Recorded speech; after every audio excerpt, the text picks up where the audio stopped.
주님의 손에 부탁드리며 예수님의 이름으로 기도하옵나이다. 아멘.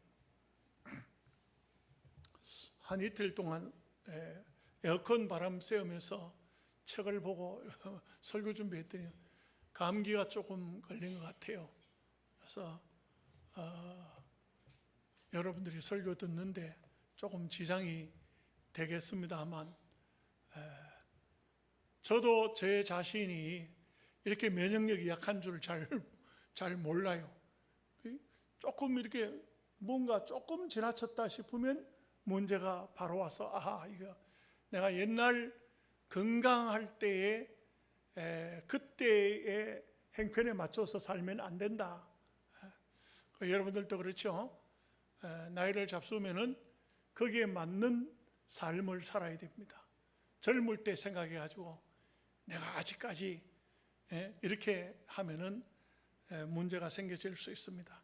자, 오늘 야곱의 가정이 애굽 땅으로 입성하는 얘기를 오늘 이 본문에서 하고 있고, 본문의 중간을 8절부터 27절까지는 전부 다른 거 아무것도 없어요. 사람 이름만 쫙 나와요. 루벤, 레위, 유다, 이렇게 시몬, 레위, 유다 이렇게 쭉 그 자손들, 그 사람들이 전체적으로 한 70명쯤 돼요. 이 사람 이름이 다 나와요. 거의 요셉의 가정까지 다 합해서 70명. 그런데 이제 70명의 사람들 이름이 다 기록이 되어져 있어요. 애굽 땅으로 가는 겁니다. 근데 이제 우리가 성경을 가만히 보면은 야곱이 얼마나 변화된 사람인가 하는 것을 보여줘요. 옛날에는 외삼촌 나반의 집에서 가나안 땅으로 올라올 때에 에서를 만나는 얘기가 야복강에서 강 건너서 만나는 얘기가 나오죠. 그러고 난 다음에 에서를 보고 내가 뒤따라갈다니까 형님은 먼저 가십시오 하고는 세겜으로 싹 도망갔거든요. 이 세겜이라는 것이나 애굽이라는 것이나 다 세상을 상징하고 있어요. 그 세상으로 가는데도 기도도 해보지도 않고 깨를 부리고 인간적인 방법으로 세겜으로 가서 큰 실패를 했거든요.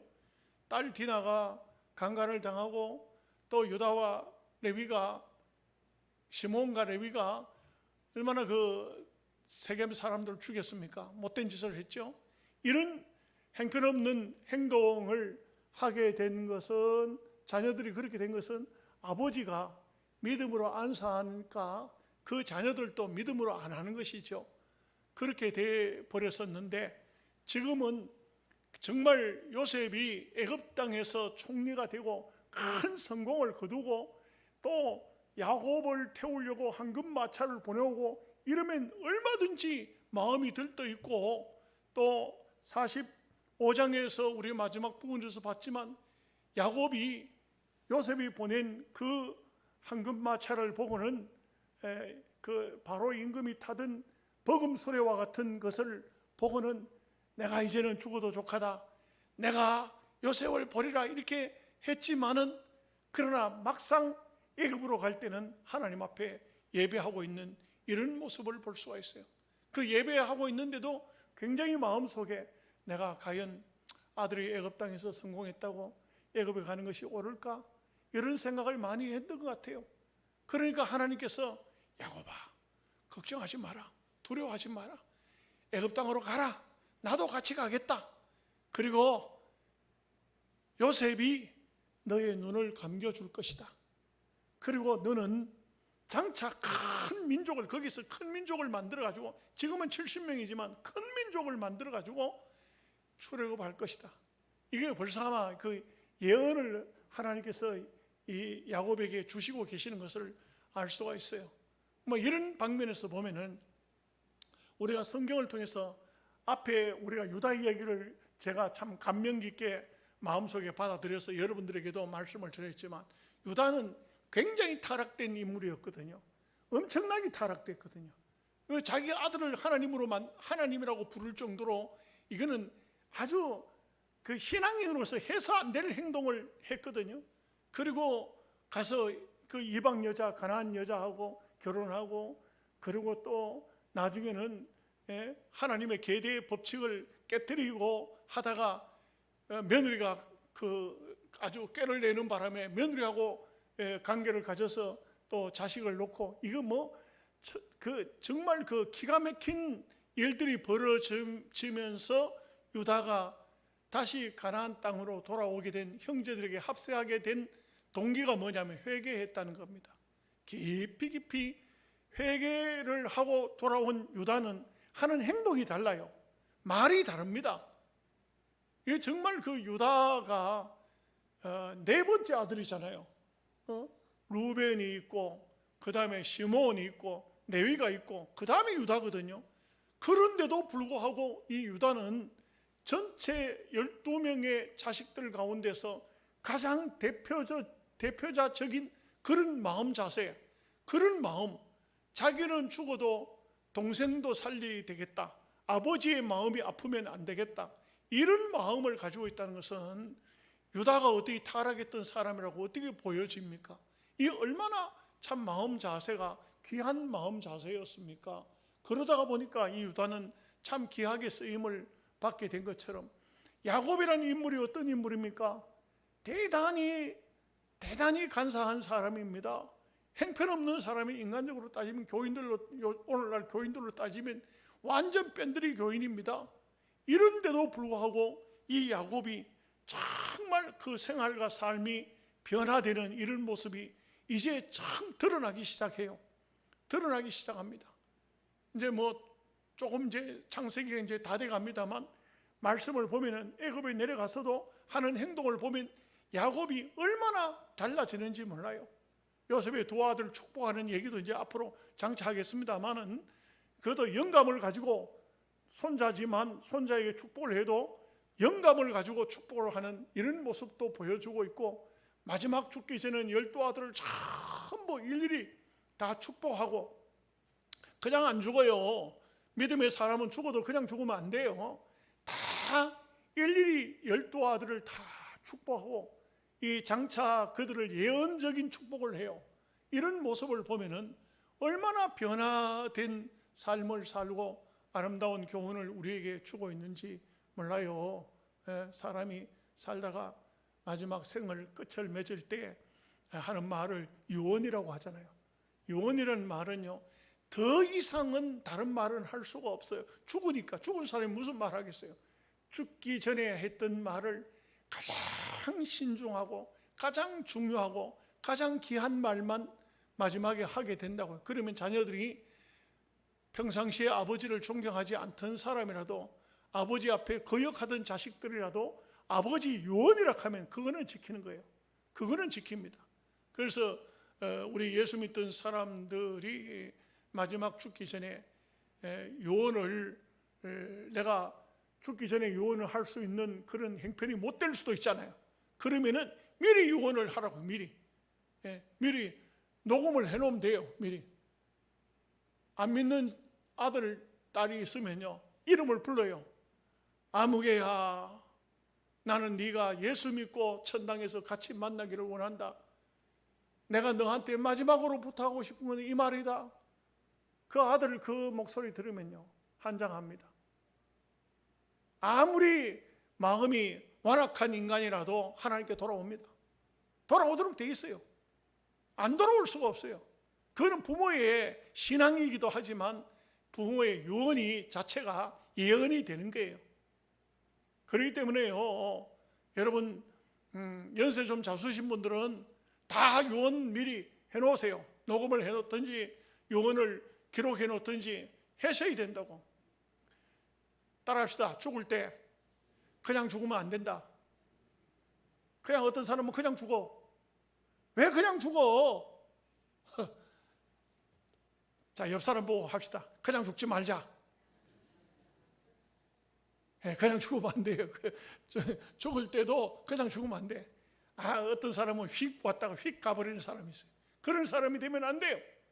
우리는 반드시 참 이 창세기를 통해서 주는 교훈이 많아요. 참 얼마나 야곱은 마지막 부분이 변화된 이스라엘의 아름다운 모습을 보여주는지 몰라요. 애굽은 세상이지만, 그러나 이 세상으로 가야 됩니다.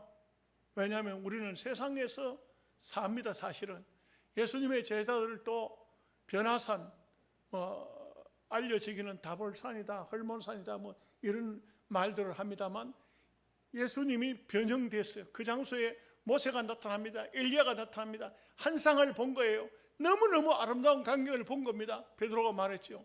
주님, 여기 있는 것이 좋사오니. 초막 셋을 지어서 하나는 주님을 위해, 하나는 모세를 위해, 하나는 엘리야를 위해서 하사이다. 예수님께서 하늘에서 음성이 들립니다.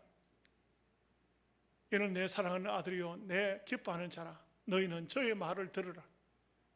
주님께서는 그 아름다운 환상의 장소, 그 귀한 장소지만 내려가자. 거기에 살 수가 없어요. 여러분 교회 와서 설교 듣고 말씀 듣고 은혜 받고 찬양하고, 야, 교회가 천국이나, 여기서 앉아 있으면 밥이 생기는 거 아닙니다. 가야 돼요. 집으로 가야 돼요. 예배 마치면 빨리빨리 가야 돼요. 어떤 사람은 교회 오면은 집에 가기 싫은가 봐요. 그래서 교회에 들어 앉아가지고 시간을 보내고 하면은, 특히 불신 남편이 있으면요, 야단나요. 이 교회에 무슨 꿀 발라놨나, 교회만 갔다 하면 안 오네, 이러면요 안 돼요. 예배 마치면은 전도하거나 무슨 봉사하거나 그러지 않으면은 빨리빨리 집으로 가야 돼요. 세상으로 가야 돼요. 그런데 예수님께서는 이렇게 말씀하시죠. 내가 너희를 세상으로 보내는 것은 양들을 이리떼 속에 보내는 것 같다. 여러분, 양떼 속에 이리 한 마리만 들어가도 큰 문제인데, 이리떼 속에 양 한 마리 들어가면 어떻게 되겠습니까? 죽는 거예요. 이거는 겁안 죽는 겁니다. 정신 똑바로 안 차리면 죽어요. 그러니 예수님께서 하신 말씀이, 너희는 뱀처럼 지혜롭고 비둘기처럼 순결하라. 그 이리떼 속에, 그 이리가 우글거리는 속에 들어갔는데, 그런데도 그렇게 쉽게 죽지를 않는가 봐요. 살 수 있는 방법이 있는가 봐요. 그러니까 뱀처럼 지혜롭고 비둘기처럼 순결하라, 그렇게 이제 말씀을 한 것이죠. 그 이제 영국의 존 버년 목사님은 그 천성을 향해 가는 기독교인들을, 기독도라고 이름을 이제 지었는데, 기독도가 천성을 향해 가다 보니까 이 세상에 양쪽 옆에 사자가 있는 겁니다. 이 기독도가 그 길 가고 있는 도중에 사자가 막 으르렁거리면서 있으니까 얼마나 그냥 가슴이 쫄았든지 갈 수가 없는데, 가만히 보니까 사자가 묶여져 있습니다.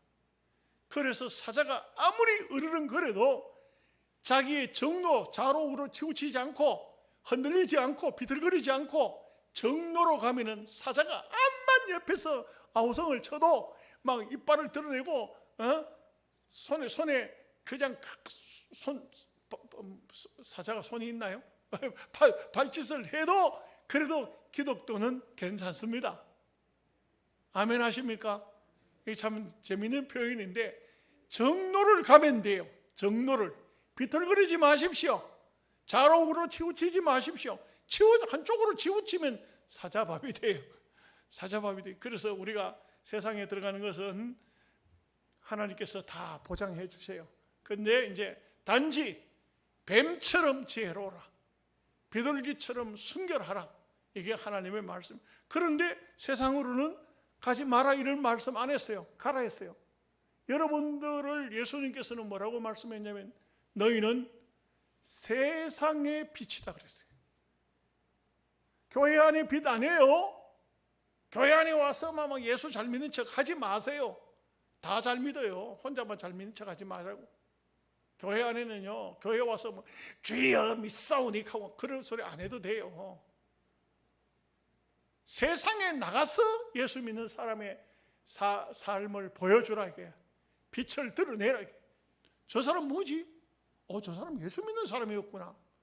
저 사람 왠지 저렇게 양심적으로 사는 것 몰랐네. 저 사람 알아보니 예수 믿는 사람이다. 저 사람은 절대 뇌물도 안 받더라. 저 사람이 소금이라. 저 사람이 바로 예수 믿는 사람이에요. 너희는 세상의 빛이고 세상의 소금이에요. 우리는 교회 안의 빛이 아니고 교회 안의 소금이 아닙니다. 세상의 빛이고 세상의 소금이라. 그래서 우리는 세상으로 가야 됩니다. 가더라도 하나님과 함께 가면 되고, 예수님 말씀처럼 가서 그 이를 때가, 늑대 때가, 막 그 사자 때가 득실되는 장소일지라도 하나님이 보호하실 테니까 뱀처럼 지혜롭게, 비둘기처럼 순결하게 그렇게 살면 된다. 아멘 하십니까? 자, 이제 세상으로 가는 겁니다. 자, 1절 말씀 우리 다 함께 같이 읽어보겠습니다. 같이 읽습니다. 이스라엘이 모든 소유를 이끌고 떠나 브엘세바에 이르러 그의 아버지 이삭의 하나님께 희생제사를 드리니 참 아름답지요. 귀하지요. 상당히 세상에 대한 두려움이 있었어요. 야곱이 아들이 큰 성공을 했다고 무조건 들떠가지고 우리 아들이 애굽의 총리야 이런 것이 아니었어요. 굉장히 두려워했기 때문에 하나님께서 야곱을 향해서 또 말씀을 하십니다. 2절 말씀 보십시다. 그 밤에 하나님이 이상 중에 이스라엘에게 나타나 이르시되 야곱아 야곱아 하시는지라. 야곱이 이르되 내가 여기 있나이다 하며 3절 같이 봅시다. 하나님이 이르시되 나는 하나님이라. 내 아버지의 하나님이니 애굽으로 내려가기를 두려워하지 말라. 내가 거기서 너로 큰 민족을 이루게 하리라. 참 하나님의 보장, 하나님이 함께 하심, 이게 얼마나 귀한 것입니까? 여러분, 신앙생활에 있어서 이보다 더 중요한 것은 없습니다. 하나님이 나와 함께 하리라. 이 야곱이 참 신앙으로 사니까요, 야곱아! 하나님께서 그렇게 막 꾸중을 하시듯이 부르신 것이 아니고 야곱아 야곱아 이렇게 2번씩이나 연속해서 불렀다고 하는 것은 굉장히 다정하게 야곱아 야곱아, 하나님이 너무 귀하게 여기시는 겁니다. 지난날 야곱이 살아온 가정은 행편이 없었습니다. 그러나 하나님은요, 지난날 야곱의 삶을 보시지 않고 현재의 삶을 보고 계시는 것입니다. 참 놀라운 것은 하나님은요, 오늘 우리의 지난 과거를 보시지 않아요. 네가 과거에 뭘 했느냐, 네가 어떤 사람이냐, 그걸 보시지 않아요.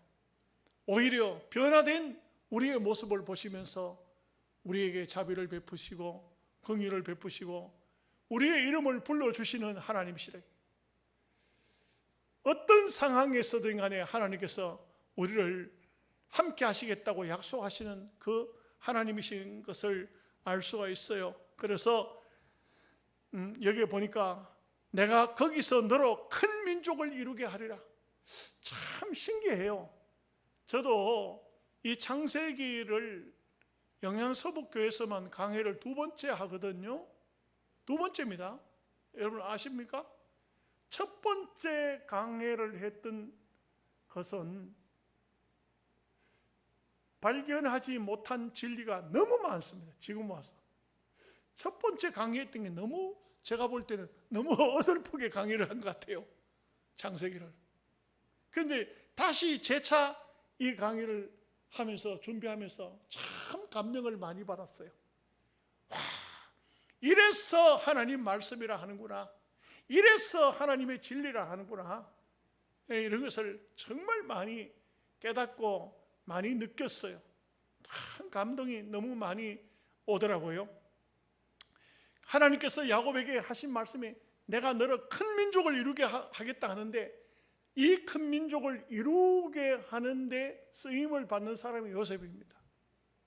근데 여러분, 참 저는 이 지금 이제 다음 주일날 낮 예배는 이제 선교사님 하시고 오후 예배, 수요일 예배, 설교 준비를 이제 47장을 2부분으로 나누어서 이제 설교 준비를, 강의 준비를 하면서 들다 보면서 처음에는 좀 의아했어요. 요셉이 그냥 양식을 7년, 6년 등 가운데서 백성들에게 풀어주면서, 그러면서 돈을 다 받고 나중에 가축을 다 받고 나중에는요 돈도 가축도 다 받아 들랐으니까 백성들이 아무것도 없잖아요.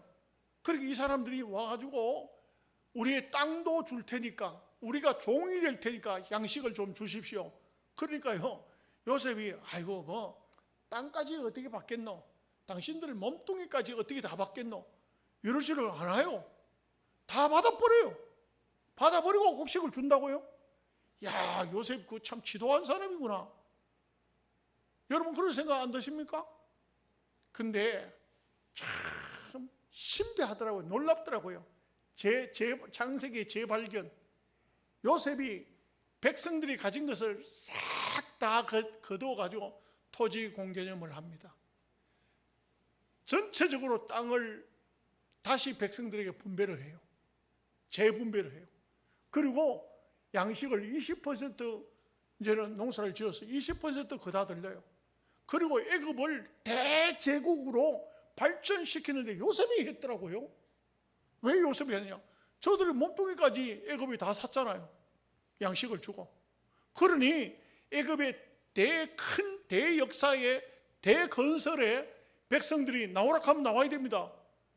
자기 몸뚱이를 애굽에다 다 팔았기 때문에 이렇게 됨으로써 애굽이 대제국이 되는 거예요. 그럼 애굽이 대제국 된다 가지고 뭐 이스라엘 백성들에게 무슨 유익이 있겠느냐? 있지요. 애굽이 강력한 나라가 되고 대제국이 되니까요, 전쟁이 없어요. 여러분, 전쟁이 없습니다. 우리나라의 전쟁으로 쓰는 돈이 우리나라 국고에서 얼마인지 아십니까? 엄청나요. 전쟁 준비 때문에, 전쟁 때문에 우리나라 세금이 들어가는 세금이, 군인들을 요즘에 월급도 세더라고요. 그러니 들어가는 돈이 얼마나 많은지 몰라. 그 젊은이들이 산업 현장에 들어간다 할 것 같으면 그 기술자, 그 젊은 사람들, 한창 머리가 팽팽 돌아가는 사람들이 얼마나 그 귀한 일을 많이 하겠어요. 전쟁 때문에 북한이 맨날 미사일 오늘 또 쐈잖아요. 뻥뻥 쏴제끼니까 이게 보통 문제가 아니에요. 미국에 뭐가 왔다, 뭐 어디 왔다, 그게 그냥 오는 줄 아십니까? 다 한국이 돈 대야 오는 거 아닙니까? 그런데 여러분 보십시오. 애굽이 강력한 나라가 되니까, 아주 강권적인 나라가 되니까 어떤 나라도 전쟁을 일으키지를 못해요. 애굽을 쳐들어오지 못해요. 그리고 애굽은 굉장히 그 시대에 첨단적으로 과학이 발달해집니다. 그런데 애굽이 든든한 나라가 되면서 이스라엘 백성은 참 요셉이 대단한 사람이에요. 고센 땅에 뒀잖아요. 이 고센 땅이요, 굉장히 넓은 땅이기도 하지만 그 땅에서 이스라엘 백성들이 아주 굉장히 번창해요. 엄청나게 번창해요. 그리고 400년 후에는요, 강력한 민족이 하나 탄생해요. 그게 바로 히브리 민족이라고. 이해가 되시는지 모르겠어요. 뭔 말인지. 모르면 할 수 없는 거지 뭐. 아멘을 안 하는 것은 잘 깨닫지를 못한, 하여간 또 계속 배우니까 또 지금 오늘 했던 말을 또 이제 다음번에 이제 말씀을 배우면 이제 깨달아집니다. 예. 아, 이런 뜻이 있구나. 하나님의 오묘한 섭리가 있구나. 우리가요, 교인들이 세상에 나가도 남의 집에 가서 사장 밑에서 일한다 해도 절대로 사장 돈 벌어주고 배불리 주고 나는 이게 뭐냐, 그런 소리 하면 안 돼요. 하나님의 뜻이 있어요. 그 속에도 다 이걸 찾아야 돼요. 자, 4절 말씀 보겠습니다. 내가 너와 함께 애굽으로 내려가겠고 반드시 너를 인도하여 다시 올라올 것이며 요셉이 그의 손으로 내 눈을 감기리라 하셨더라. 참, 야곱에게 있어서 요셉 꿈같은 얘기입니다. 죽은 줄 알았고 전혀 살아있었다고 생각도 못했던 그 요셉, 야곱이 요셉을 생각하면 정말 꿈같은 얘기예요. 얼굴 보는 것만 해도, 살아있다는 것만 해도 너무나 감사한데, 애굽의 총리가 되었고 이 아버지가 가장 사랑하고 가장 아끼고 가장 좋아하는 자녀, 그 자녀가 아버지의 눈을 감기겠다 이렇게 말하고 있습니다. 누구변이 감기는 게 아니에요. 시몬이 감기는 것이 아닙니다. 요셉이 아버지의 눈을 감기겠다. 제가 말씀드렸죠. 부모가 자식을 편애하는 거 별로 좋은 거 아닙니다. 그러나 어쩔 수 없습니다. 인간은 어쩔 수 없어요. 여러분, 큰아들이십니까? 둘째입니까? 막내입니까? 부모님이 왜 큰아들만 사랑합니까? 왜 막내만 사랑합니까? 하지 마세요. 그런 걸 어떻게 할 거예요? 여러분은 어떻게 막아요? 할 수 없습니다. 사람이 사람에게 정이 끌리는데 어떻게 하겠습니까? 내 자식인데. 그건 어쩔 수 없어요. 바꿀 수 없습니다. 좀 얼굴들이 좀 약간 이상한 것 같아. 기분 나빠요? 할 수 없어요. 야곱은 이 요셉에 대해서 특별한 마음을 가지고 있어요. 특별한 마음을 가지고 있어요. 그 요셉이 없어지고 난 다음에는 베냐민에게 그 마음을 가지고 있었는데, 그래도 베냐민은 아직까지 요셉에게만큼 안 가지고 있어요. 그런데 결국은 이 야곱이, 요셉이 자기 눈을 감기겠다. 여러분, 이스라엘 백성들이 하나님 앞에 드리는 제사가 있죠. 제물이 소, 양, 염소, 비둘기 이건데, 이것이 하나님께 드리는 제물이거든요. 그런데 이 제물은 깊이 보면 이스라엘 백성들이 가장 좋아하는 동물들이에요. 너희들이 가장 좋아하는 것으로 가져오라고 했어요. 하나님께서는요, 개 잡아서 내한테 가져오라, 그런 말씀 없어요. 그런 말씀이 없어요. 돼지 잡아가지고 내한테 제물로 바쳐라, 그런 게 없어요. 개, 돼지 이런 짐승들은 신명기 성경에 율법적으로 보면 그런 것은 먹지도 말라고 그랬어요. 먹지도 말았겠는데 사실은 이스라엘 백성들이 제일 싫어하는 동물이에요. 제일 싫어하는 동물이라고. 우리 교인들은 신학시대에 와서는 이제 자유롭게 은혜롭게 되니까 제일 좋아했던 게, 요즘엔 좀 바뀌었습니다만, 개입니다. 개. 남자인데 모여도 개 잡고, 여자인데 모여도 개 잡고, 개 잡았어요. 그런데 이 이스라엘 백성들은 그거 잘 싫어했어요. 너희들이 좋아하는 것을 가져와라. 하나님께서도요, 우리가 좋아하는 것을 하나님도 좋아하십니다. 말이 좀 이상할지 모르겠지만, 그러듯이 하나님은 성경을 통해서 보면은요, 에서는 미워하고 야곱은 사랑했다고 성경에 말씀하고 있어요. 하나님이 그렇게 표현하실 수 있어요. 그런데 어떻게 할 거예요? 어떻게 할 거예요? 하나님이 선택된 백성, 자녀, 보혈로서, 주의 보혈로서 구속한 자녀를 그렇게 좋아하세요. 그것은 하나님 뜻이니까 우리가 이래라 저래라 할 수는 없겠죠. 5절 말씀 보겠습니다. 야곱이 브엘세바에서 떠날 새 이스라엘의 아들들이 바로가 그를 태우려고 보낸 수레에 자기들의 아버지 야곱과 자기들의 처자들을 태우고, 이제 그 수레가 한두 개가 온 거는 아닐 거예요. 아마 수레도 몇 대가 왔을 때고, 또 야곱의 가정이 상당히 부자 아닙니까? 부자입니다. 한 족장으로서 부자죠. 그러니까 남자들은 말을 타고, 또 부녀들은 마차에 태우고, 그리고 이제 또 종들도 많았을 거예요. 그 종들이 전부 양떼를 몰고 애굽 땅으로 가는 겁니다. 아주 거창하죠. 대단하죠. 애굽에 가면 모든 것이 다 있을 텐데도 야곱은 하나도 자기의 것을 버리거나 그러지 않습니다. 다 가지고 다 이끌고, 그리고 애굽 땅으로 내려갑니다. 이것은 왜 그러냐면은 하나님이 주신 것이기 때문에, 하나님이 주신 것은 아무것도 하나님이 버리라 하지 않는 한 버리지 않습니다. 그리고 이제 애굽 땅으로 내려가는 겁니다. 6절 7절 말씀 봅니다. 그들의 가축과 가나안 땅에서 얻은 재물을 이끌었으며 야곱과 그의 자손들이 다 함께 애굽으로 갔더라. 이와 같이 야곱이 그 아들들과 손자들과 딸들과 손녀들 곧 그의 모든 자손을 데리고 애굽으로 갔더라. 다 갑니다. 인간적으로 생각하면 야곱의 생각에 이 가족들 데리고 다 갔다가 자칫 잘못하면 그 애굽 땅에서 그만 가나안 땅에 다시는 올라오지도 못하고 이렇게 상상을 한다든지 하면은 못 가지요.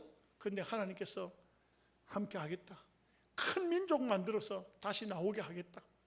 나중에 보면 야곱이 하나님의 약속을 믿고 요셉 보고 자기한테 아주 서약을 시켜요. 한도뼈 밑에 손을 넣어라.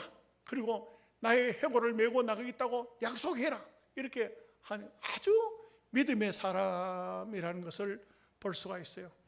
그 다음에 이렇게 8절부터 쭉 보면요, 읽어보면 전부 사람 이름밖에 안 나와요. 이런 전체적인 사람들이 다 함께 갔다는 것을 말하고 있습니다. 자, 28절 29절 말씀 같이 보겠습니다.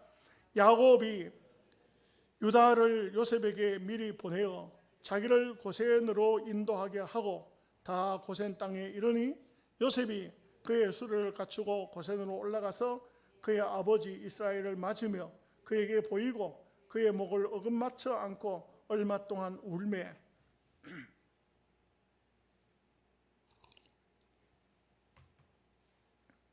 여기서 이제 우리가 눈여겨볼 수 있는 것은 두 가지가 보입니다. 첫째 한 가지는 뭐냐면 야곱이 고센 땅으로 요셉이 내려오라고 하는 얘기를 듣고 그냥 간 것이 아니고 유다를 미리 보내가지고 우리가 이런 형식으로 이렇게 해서 애굽 고센 땅으로 오고 있다는 것을 요셉에게 알리도록 유다를 보내요. 확실히 유다가 대표자적으로 나타나요. 벌써 그 유다 지파에서 다윗이 나왔고 유다 지파에서 유다의 후손으로 예수님이 탄생하셨다고요. 그래서 성경을 보면은 유다 지파는 결국은 왕 지파가 돼요. 결국 이것은 왜 그러냐면 여기서부터 유다는 지난 과거를 하나님께서 보시지 않아요.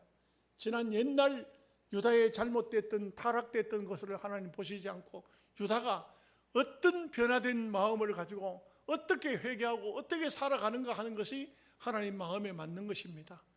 여러분, 이것은 참 우리에게도 주는 교훈이 크죠. 정말 우리가 믿음으로 살면요 이와 같은 복을 받아요. 지난날 아무 상관없어요.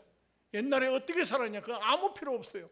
지금 잘 살면, 믿음으로 진정으로 신앙으로 살면 하나님께서 오늘 우리를 통해서 하나님의 역사를 이루시는 것입니다. 놀라운 역사, 귀한 축복을 준다. 또 한 가지는요, 요셉입니다. 고센 땅으로 이제 막 행렬이 이제 가나안 땅에서부터 그 먼 거리 아닙니까? 다 왔습니다. 요셉이요 그냥 가지 않아요. 가벼운 차림으로, 오늘날로 말하면 여름에 시원한 난방 차림으로 가지 않았어요. 정말 애굽의 총리 대신에 모든 모습을 갖추어 가지고 가는 겁니다. 그야말로 바로 임금이 타는 버금 수레, 같은 수레 이런 걸 타고 전부 애굽의 총리가 쓰는 모든 행색을 갖추어서 아버지 앞에 갑니다. 왜 그랬을까요? 아버지한테 자기가 무슨 굉장히 권위를 나타내려고 한 것이 아니라 아버지 입장에서 자식이 이 세상에서 성공한 그 모습을 보면 얼마나 가슴이 뿌듯하겠습니까? 아들이 별을 달았어요. 그런데 그 별은 어디 갖다 놔보든지 양복떡 입고 넥타이 메고 나타나는 거하고는 다른 거예요. 정말 어깨에 별을 붙이고 훈장을 달고, 그리고 아버지 앞에 나타나면 아버지가 그 모습을 보고 내 아들 훌륭하구나, 잘했다, 네가 얼마나 고생했노. 이 아버지 입장에서 그 자식을 보는 마음이 얼마나 뿌듯합니까? 요셉은 바로 그러기 때문에 오늘 이 본문에서 보면은, 여기에 보면은 그의 수레를 갖추고 이 모든 것을 다 갖추어 가지고 아버지를 만나러 와서, 그런 다음에 아버지를 만나서 그냥 얼싸안고 얼마나 울었을까요? 아버지를 안고 울고 있는 이 모습. 지금 러시아와 우크라이나가 전쟁을 벌이는데, 이 러시아가 우크라이나를 무조건 침공해 들어왔죠. 탱크 몰고 막 폭탄 쏘고 막 미사일 쏘고. 그러니까 우크라이나가 첫 번째로 들어왔던 그 도시를 버릴 수밖에 없어요. 그것은 뭐 더 이상 희생을 낼 수 없어요. 덤 떠나왔지 않습니까? 나이 많은 노인네들을, 이런 사람들이 그냥 그 장소에 남아 있었죠. 다행히 그 사람들을 뭐 숙청 그 공산국가에서 들어와서 그 사람들 다 죽이거나 그러지는 않았어요. 다시 재탈환했거든요. 탈환이 난리 났어요. 난리 났어. 가서 고향 가서 어머니 아직도 살으셨나이까? 아버지 얼마나 고생했습니까? 자식들이 막 부모 껴안고 막 울고 난리. 여러분 인터넷에 보면 그게 나와요. 듣다 보니까 진짜 이 시대에도 참 전쟁 나서 죽음의 위기를 벗어난 사람들의 그 애환.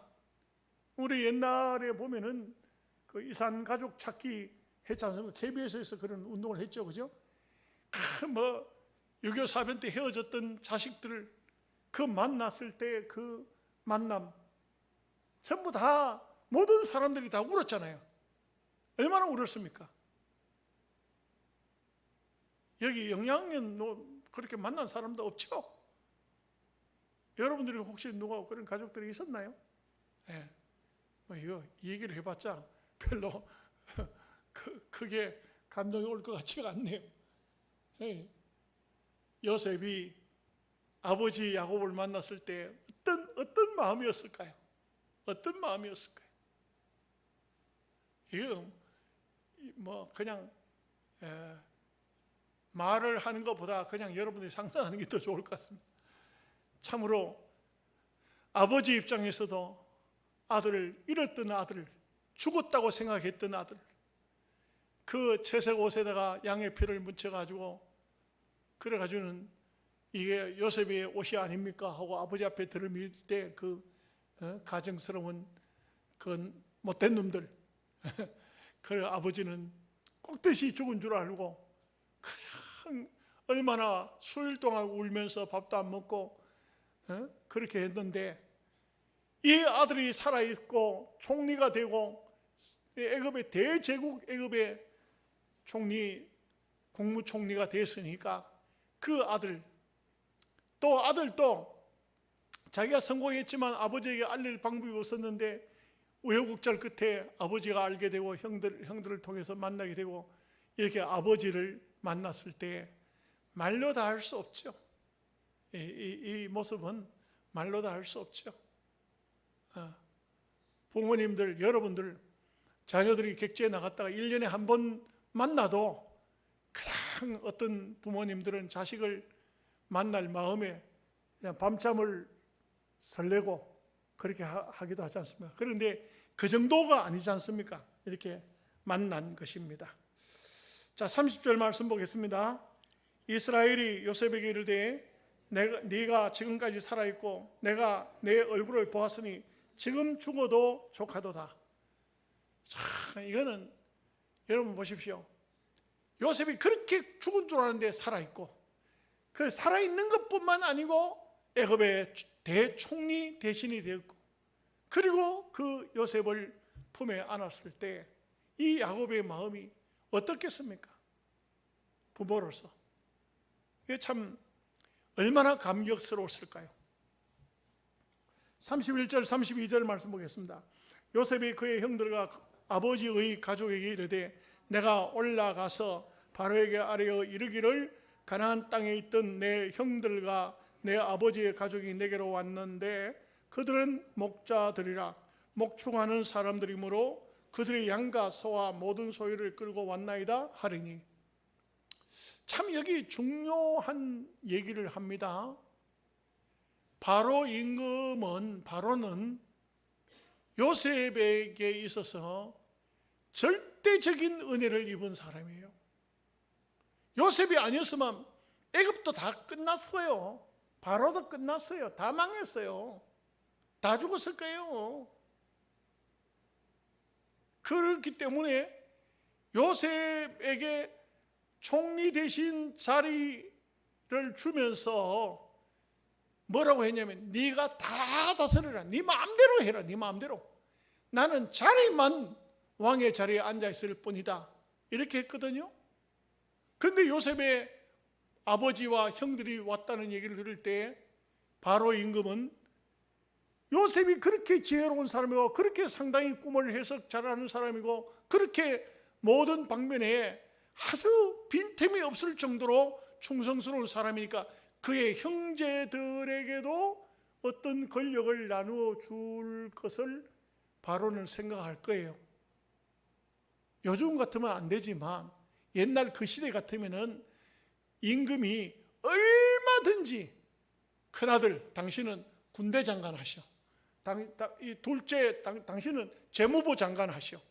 얼마든지 맡길 수가 있겠죠. 그러면 요셉의 형들이 세상적으로 출세해 가지고 요셉처럼 지혜롭게 모든 것을 할 수 있을까? 그거는 아무도 알 수가 없어요. 요셉의 형들이 정말 회개하고 믿음으로 사는 사람들이니까 잘할 것이다. 애굽을 요셉의 형제들이 전부 다 막 장관들 쭉쭉 해가지고 뭘 안 될 수도 있어요. 여기서 터지고 저기서 터지고 할 수도 있어요. 그러면 어떻게 되겠습니까? 요셉이요, 참 요셉은 믿음의 사람이기도 하지만 판단력도 명확해요. 형님들에게 부탁을 하기도 하고 바로 임금에게 가서도 자기도 이야기를 해요. 목축업하는 사람을 애굽 사람들은 굉장히 가증스럽게 생각한다. 옛날 우리 조선시대로 말할 것 같으면 쌍놈 중에 쌍놈으로 백정 정도로 생각한다. 그러기 때문에 아무도 배설을 못하게 해요. 아무도 정계에 진출 못하도록 해요. 여러분, 이렇게 하면은 요셉이 뭐 성공해도 혼자만 잘 됐지 뭐 형제들한테 별로 도움 안 되는 것도 아닙니다. 어쩌면요, 우리가 여러분들 중에 정치하러 안 다니는 거 너무 감사한 줄 알아야 돼요.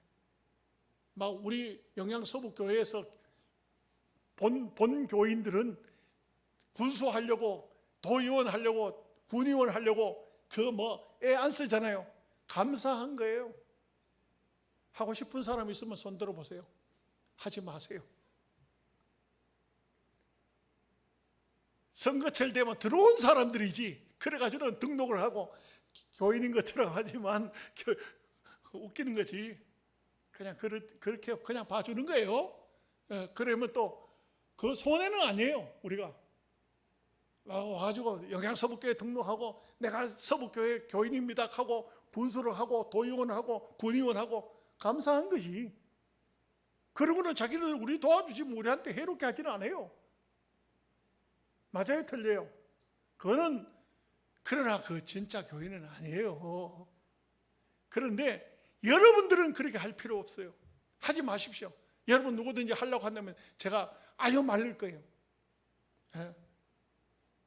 제가 우리 동기들 총신 79인데 그 가끔 보면은 뭐 하겠다고 뭐 한잔 하겠다고 하지 마시오.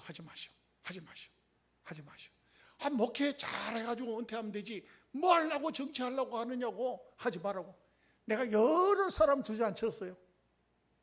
여러 사람 주저앉혀서 우리 교회 부흥회하러 오던 남서원 목사도 임원 나간다고 하지 마라. 당신같이 뭐 하려고 그 정치에 입문해가지고 그래가지고는 때묻히려고 하느냐고 하지 말라고. 그래요. 내가 괜히 박 목사한테 의논해가지고 이거 참 이래가지고는 결국 못해서 안 나갔어요. 하지 말라고 못하게. 여러분, 우리가 정말 할 수만 있다면요, 이게 말이 좀 이상한데 그냥 듣고만 지나갑시다. 여러분들이 다 때려치우고 농사 지으면 제일 깨끗하게 살 수 있어요. 아멘을 아무나 안 하시겠지만 아멘 하라는 소리를 안 합니다. 공무원이고 뭐고 다 채워버리고 사업이고 뭐고 다 채워버리고 그냥 양떼나 몰고 저 산이나 왔다 갔다 하면은 제일 깨끗하게 살아요. 여러분 그렇게 살지는 못하더라도 아멘이라 한번 해보시오. 괜히 뭐 군수한다, 뭐 도지사 한다, 뭐 앞으로 대통령감이다, 그런 소리 하지 마세요. 여기 요셉을 보세요. 아주 자기 형님들에게 아주 막, 요셉이 보면요, 눈에 쌍심지를 켜가지고 지금 이야기를 해요. 절대로 바로 임금 앞에 가가지고 잘난 척하고 똑똑한 척하고 정계 입문하면 안 된다 이 말이에요. 그러면 가정에 문제가, 심각한 문제가 온다 이게. 그러니까 여러분들은 가거들랑 절대적으로 우리는 그냥 농사 짓던 농부입니다, 이거 하라는 거예요. 양떼 치던 사람, 목축업하는 사람이다. 그러면 애굽 사람들은 그 목축업하는 사람들은 우리나라 옛날 조선시대 백정 정도로 생각한다니까. 그러니까 아무것도 안 시켜. 그러니 고센 땅에서 평화롭게, 정말 평화롭게 양떼를 치고 그렇게 하고 자식 잘 놓고 건강하게 큰 민족으로 성장할 수 있었다 이게. 스트레스 안 받고. 아멘 하십니까? 할 수 있으면 스트레스 받지 말고 그냥 평화롭게 그렇게 사셔야 돼요. 자, 마지막 부분 30절 31절입니다 33절 34절입니다 바로가 당신들을 불러서 너희의 직업이 무엇이냐 묻거든 당신들은 이를 주의 종들은 어렸을 때부터 지금까지 목축하는 자들이 온데 우리와 우리 선조가 다 그러하나이다 하소서. 애굽 사람은 다 목축을 가증히 여기나니 당신들이 고센 땅에서 살게 되리이다. 평화롭게 사는 것이 최고의 축복입니다. 하나님이 주신 대로, 하나님의 은혜로 이렇게 사는 겁니다. 기도하겠습니다. 자비하신 아버지 하나님,